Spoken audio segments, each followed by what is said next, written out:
जो भी कुछ कंडीशन है एस ब्लॉक का, ये सब आपको दिया हुआ है कि एस ब्लॉक एलिमेंट क्या है, पीरियोडिक टेबल में कहाँ अरेंज किया गया है, कौन सा ग्रुप है, ग्रुप 1 ग्रुप 2 में बिलोंग कर रहा है, ग्रुप 1 वाले को अल्कली मेटल बोलते हैं, ग्रुप 2 वाले को अल्कालाइन अर्थ मेटल बोलते हैं।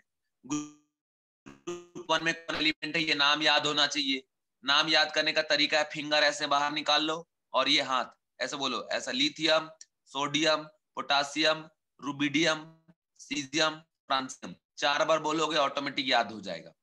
कोई जरूरत नहीं आपको ऐसे याद करने का कि हेलिना ने किया रब से फरियाद। अरे हेलिना ने रब से फरियाद किया तो सुन, वो फिर कन्वर्ट करने बहुत टाइम लगता, ठीक है। बहुत सारे ट्रिक होते हैं इनके, बट सीधा याद करो ना। जब ट्रिक रट सकते हो तो इसको डायरेक्ट क्यों नहीं। Lithium, sodium, potassium, rubidium, caesium, francium, जिसमें फ्रांसियम रेडियो एक्टिव एलिमेंट में है, ठीक है। उसके बाद है बच्चों आपके पास ग्रुप 2, तो beryllium, magnesium, calcium, strontium, barium, radium element है। इन सब के बारे में यहाँ लिखा हुआ है, इसको पढ़ने में ज्यादा टाइम लगेगा। आप ना 15-20 मिनट आप अच्छे से अगर रीड कर लिए, आपका पूरा क्वेश्चन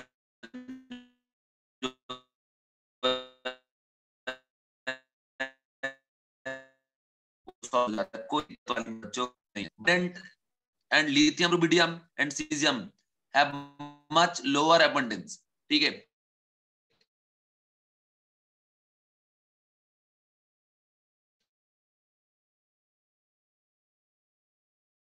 ये सारी बात ये सबको लिखना पड़ेगा।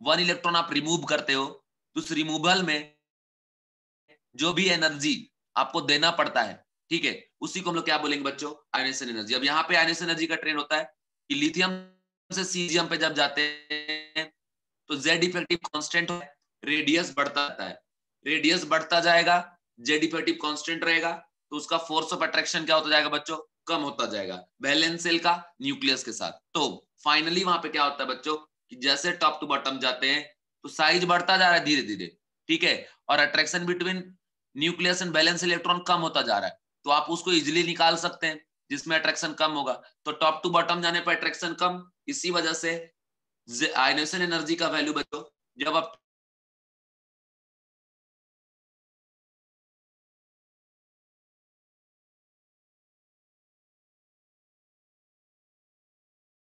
इंक्रीजिंग साइज, तो इसको पढ़ना है आपको। इसको टीचर के भरोसे नहीं बैठे रहना है कि टीचर हमको याद करवा देगा, नहीं पॉसिबल है।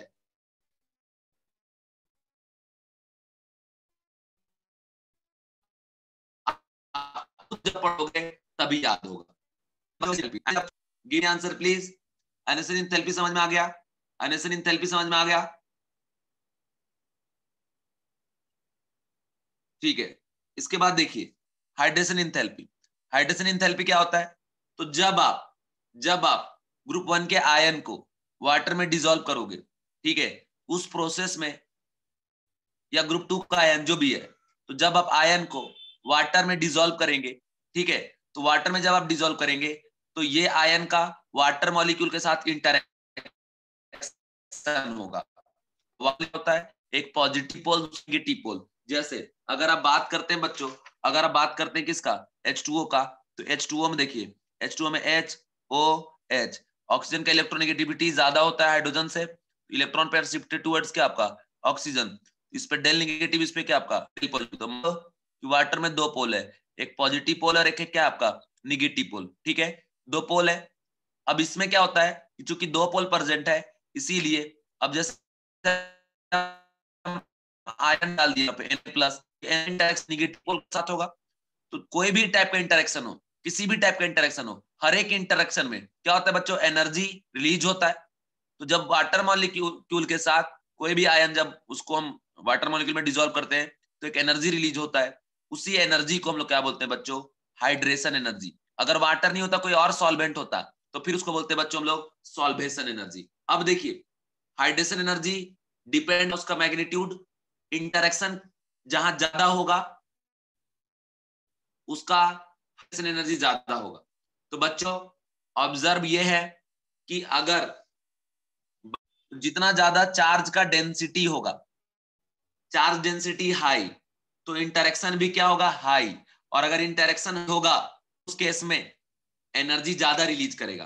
तो चार्ज डेंसिटी सबसे ज्यादा किसका होगा बच्चों, Li+ का, क्योंकि ग्रुप 1 में किसी भी आयन को आप ले तो सभी पे 1 1 1 1 1 1 पॉजिटिव चार्ज है, लेकिन सबसे साइज छोटा है किसका, लिथियम का, इसलिए यहाँ का चार्ज डेंसिटी क्या है, हाई। तो जब चार्ज डेंसिटी यहाँ पे हाई होगा, इसी वजह से बच्चों इसका जो हाइड्रेशन एनर्जी है वो क्या होगा बच्चों, हाई होगा, क्योंकि इंटरेक्शन ज्यादा होगा वाटर मॉलिक्यूल के साथ। और जितना ज्यादा वाटर मॉलिक्यूल को ये होल्ड करेगा, इंटरेक्ट करेगा, उतना ज्यादा यहाँ से एनर्जी रिलीज होगा, है ना। तो हो गया हाइड्रेशन एनर्जी।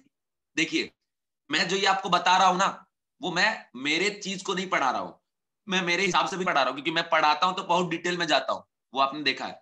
अभी मैं पढ़ा नहीं रहा हूं, अभी बस आपको तरीके बता रहा हूं एनसीईआरटी कैसे पढ़ेंगे, और घर पे आपको रीड करना है। और बस बात का भरोसा करो, आज तक जितने बच्चे मेरे सेलेक्ट हुए हैं उनको मैंने तरीके से बताया, और वो ऐसे ही पढ़े, और वो एसपीडीएफ का क्वेश्चन डेफिनेटली उन्होंने सॉल्व किया है बिना किसी दिक्कत का, ठीक है। और आपसे भी बनेगा, लेकिन थोड़ा सा आपको मजबूत बन के क्वेश्चन सॉल्व करना पड़ेगा।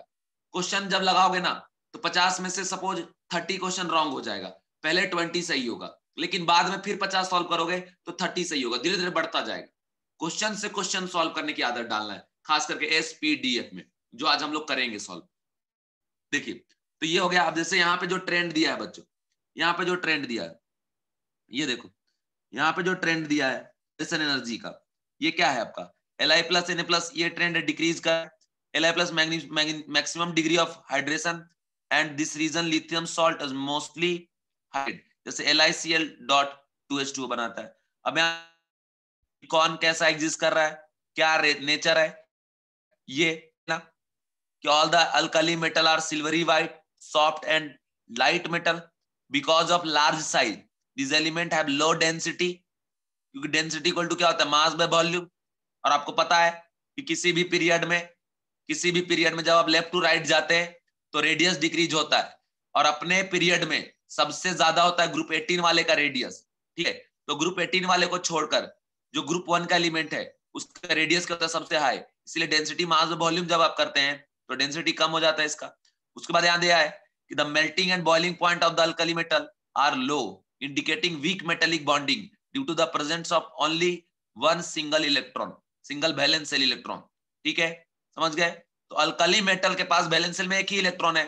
अब मेल्टिंग पॉइंट बॉइलिंग पॉइंट क्या होता है, तो किसी भी सब्सटेंस को आप मेल्ट कराओगे उसमें जो टेम्परेचर उसको प्रोवाइड करना पड़ेगा उसे मेल्टिंग पॉइंट के नाम से जानेंगे, समझ गए। किसी को अगर बॉयल कराओगे तो बॉयल कराने में जो टेम्परेचर प्रोवाइड करना पड़ेगा उसको बॉइलिंग पॉइंट ज्यादा, कि जिसमें इंटरेक्शन ज्यादा मजबूत होगा, ठीक है, उसका मेल्टिंग पॉइंट बॉइलिंग पॉइंट क्या होगा, हाई होगा, समझ रहे हो।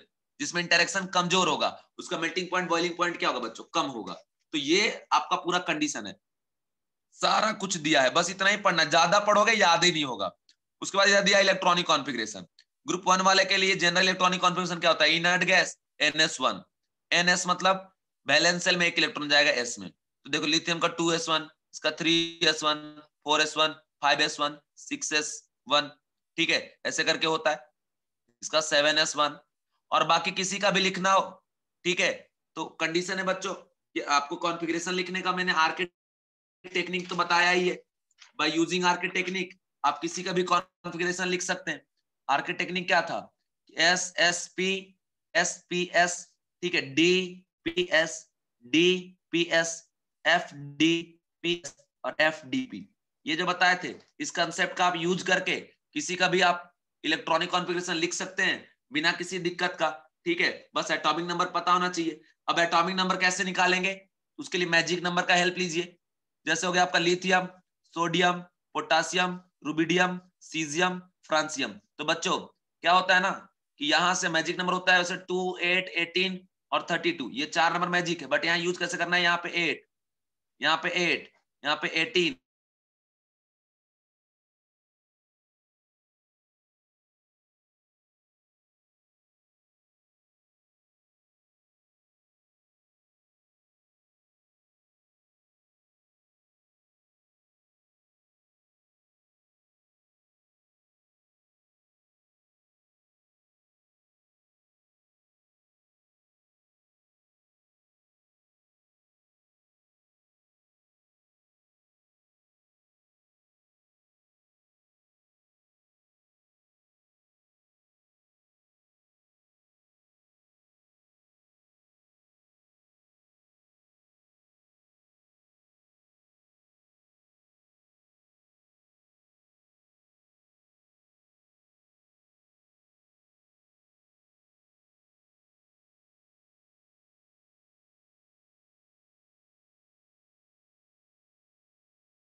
कोई बात नहीं।